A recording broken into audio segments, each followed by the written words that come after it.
रमता राम जपो रे प्राणी, अब तो सुन ले राम कहानी।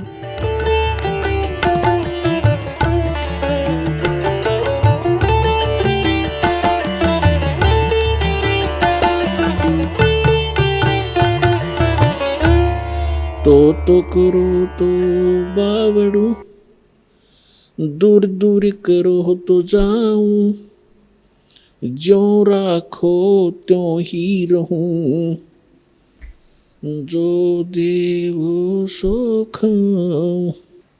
परम पिता परमात्मा पूर्ण ब्रह्म सारी सृष्टि के रचनहार कबीर परमेश्वर कबीर देव जी की असीम रजा से आप सभी पुण्यात्माएं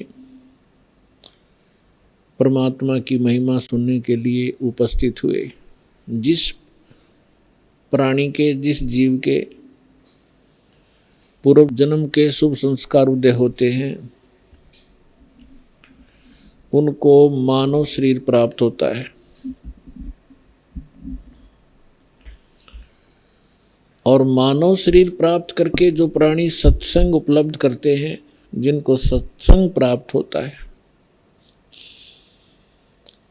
वो और भी ज़्यादा शुभ संस्कारी हंस होते हैं।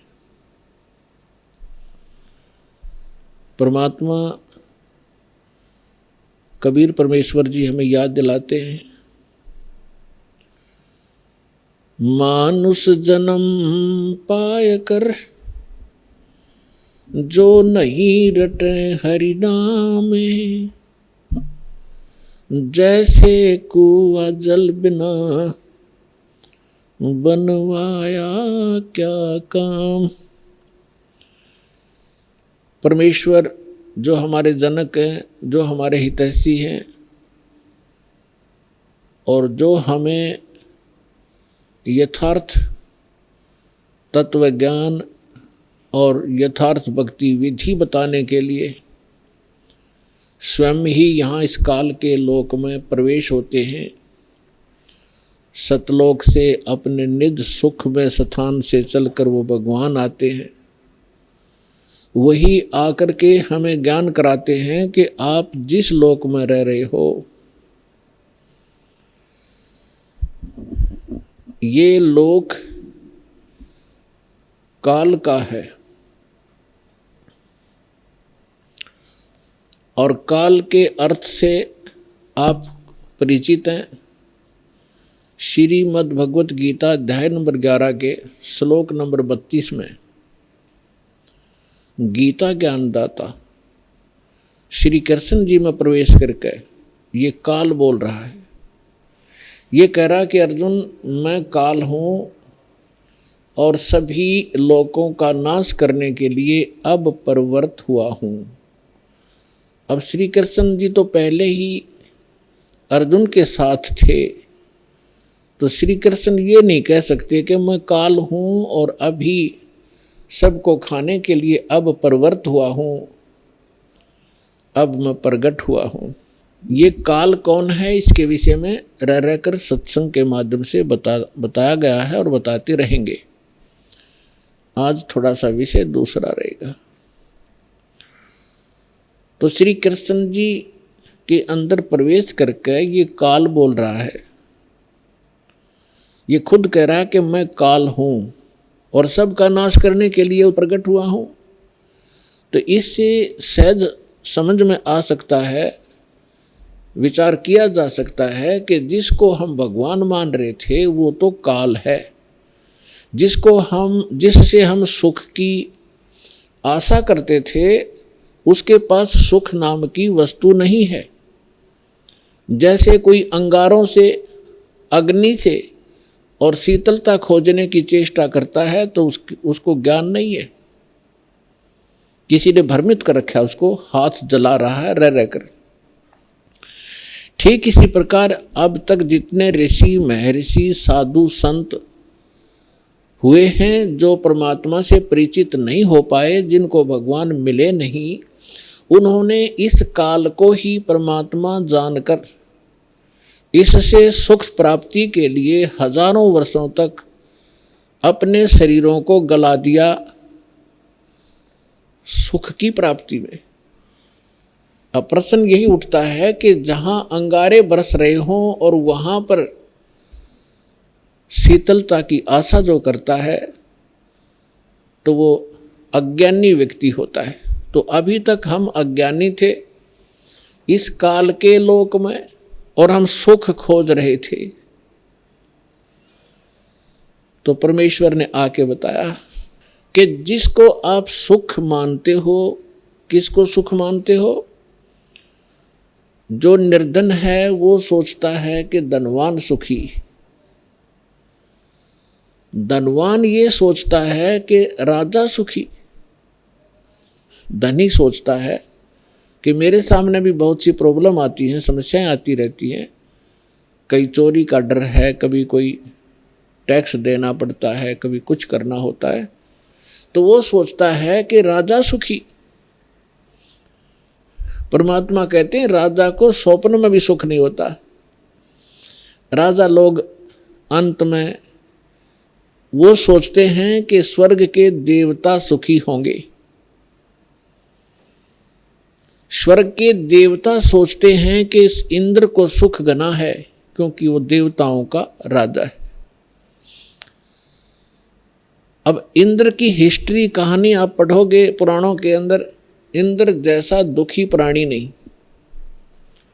इंद्र सोचता है कि ब्रह्मा विष्णु महेश सुखी होंगे, मुझे सुख नहीं, क्योंकि उसको पता होता है जितना निर्धारित समय उसका होता है उसको पूर्ण करने के उपरांत वो फिर 84 लाख योनियों में सबसे पहले गधे की योनि से प्रारंभ करता है अपने 84 लाख प्रकार के कष्टों में, जो प्राणियों के शरीरों में कष्ट उठाने होते। तो उसको रह रह कर वो बात याद रहती है कि इसके बाद मेरी ये हालत होगी, लेकिन उस झूठे सुख को वो छोड़ नहीं पाता, और छोड़ भी दे तो उसके पास विकल्प नहीं कि करूं क्या। ब्रह्मा विष्णु महेश सोचते हैं कि हम सुखी नहीं, क्योंकि उनका इतिहास देखिएगा।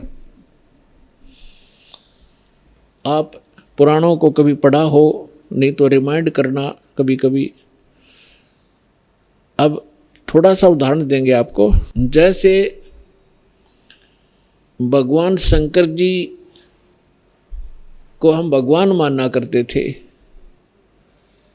कंप्लीट गॉड मानते थे, मृत्युंजय कालज्ञ सर्वेश्वर महेश्वर कहा करते थे। इसको हम कहें कुछ भी, लेकिन ये परमात्मा नहीं है, कंप्लीट गॉड नहीं है। उदाहरण के लिए ये सुखी भी नहीं है। कैसे? एक समय विष्णु जी भी सुखी नहीं है। विष्णु अवतार श्री रामचंद्र रूप में राजा दशरथ के घर जन्म लिया, ये सभी हमारे धर्म गुरु भी बताते रहे हैं और इनके लीला, इनकी जीवनी भी बताती है। श्री रामचंद्र उर्फ विष्णु जी कितने सुखी थे आपको खूब पता है। छोटी सी उम्र में विवाह हुआ, विवाह होते ही वनवास हुआ, और वनवास के अंदर उनकी धर्म पत्नी का अपहरण हुआ।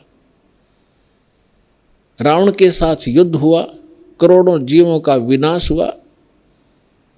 उसके बाद फिर वापस आए, लेकर अपनी धर्म पत्नी सीता जी को घर पे लेकर आए। किसी धोबी के कहने से उनको घर से निकाल दिया, गर्भवती को। पुत्र कहीं, परिवार कहीं और श्री राम कहीं।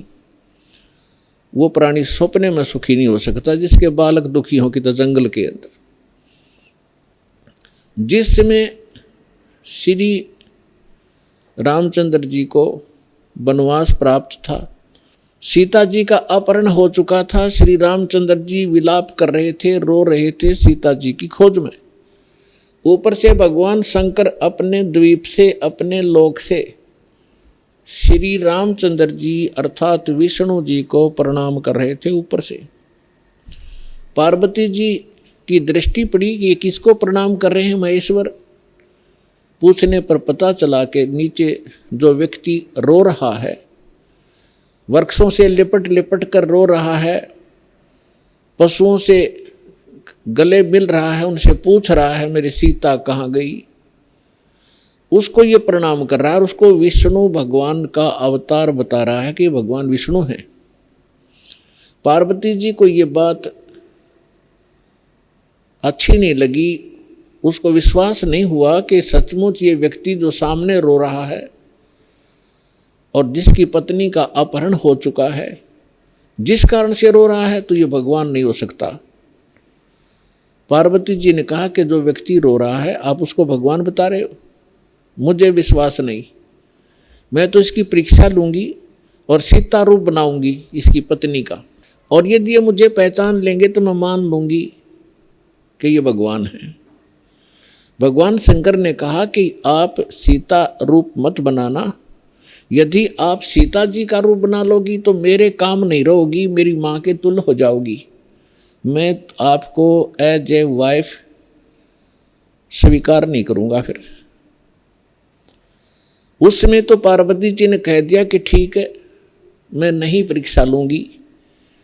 भगवान शंकर चले गए इधर उधर सैर सपट्टे को।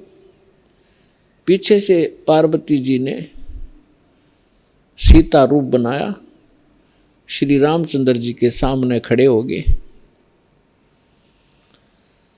उस समय श्री रामचंद्र जी की दिव्य दृष्टि यानी बुद्धि इस काल भगवान ने खोल दी।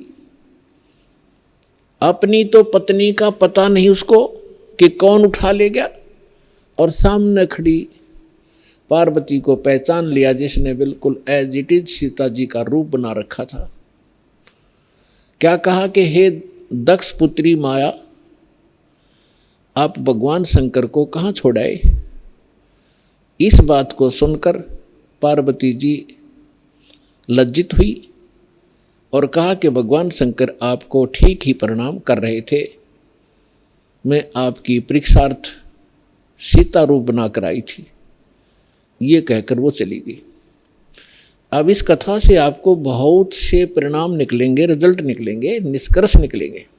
एक तो कंसेप्ट यही क्लियर करेंगे कि आपके मन में ये शंका उत्पन्न होगी कि श्री रामचंद्र जी ने पार्वती जी को तो पहचान लिया और अपनी पत्नी के विषय में उसको ज्ञान नहीं, ये कारण क्या है। जिसमें आपको ये कारण समझ में आवेगा तो आप समझो अध्यात्म मार्ग पर चल पड़े। इसका कारण है जैसे गीता अध्याय नंबर 7 के श्लोक नंबर 4, 5 और 6 में ये गीता ज्ञानदाता कहता है कि अर्जुन, यहाँ जितने भी मेरे लोक में जितने भी प्राणी हैं, इनमें बलवानों का बल, बुद्धिमानों की बुद्धि मैं ही हूँ, यानी मेरे ही कंट्रोल में है। जब चाहे इनको ओपन कर दूं, जब चाहे इनको ऑफ कर दूं, जब चाहे मैं इनको ऑन कर देता हूं।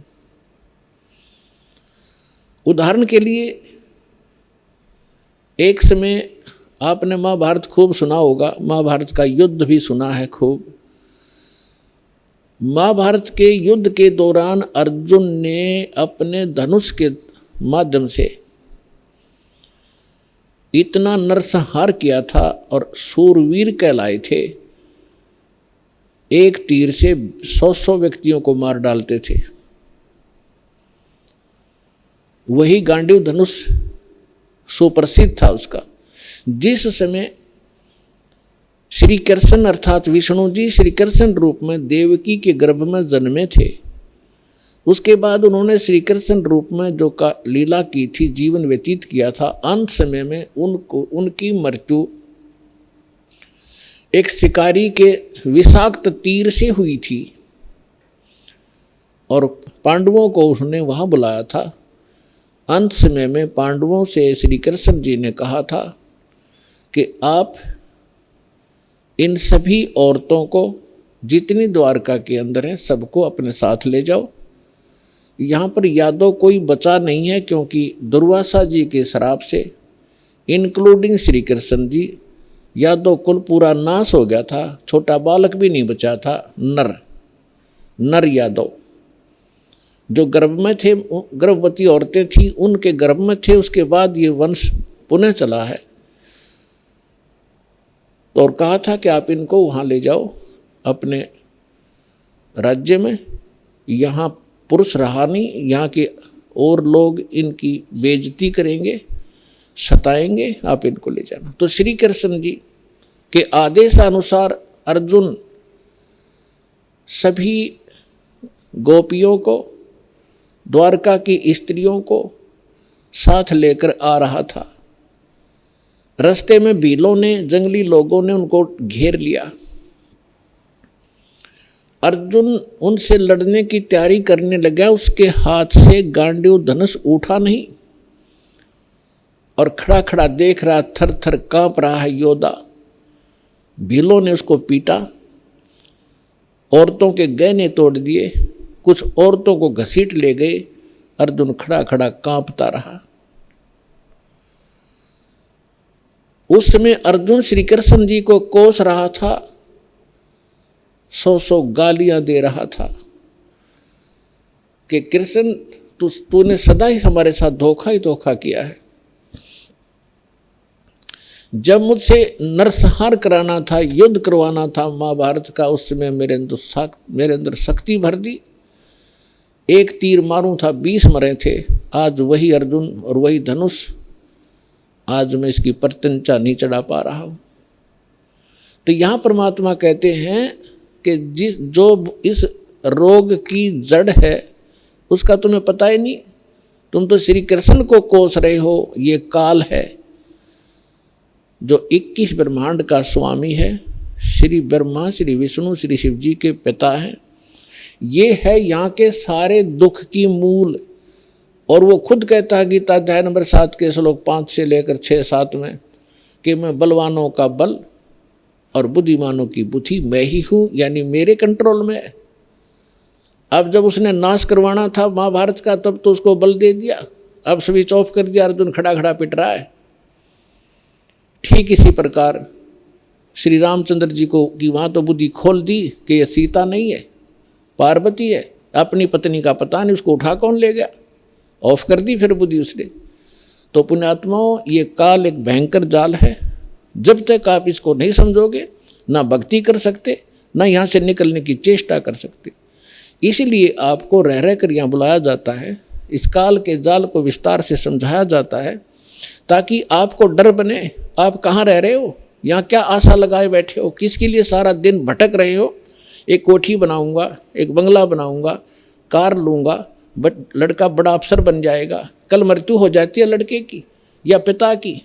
आप देख रहे कितने दुर्घटनाएं होती हैं। पीछे केदारनाथ के अंदर हजारों की संख्या में सपरिवार मारे गए, ऐसे लोक में, और आप सुख खोज रहे हो। परमात्मा आके हमें बताया करते थे। तो भगवान परमेश्वर ने आके हमें बताया कि इसका एक विकल्प है। वो स्थान न्यारा है, वो भगवान न्यारा है जो कभी दुख नहीं देता।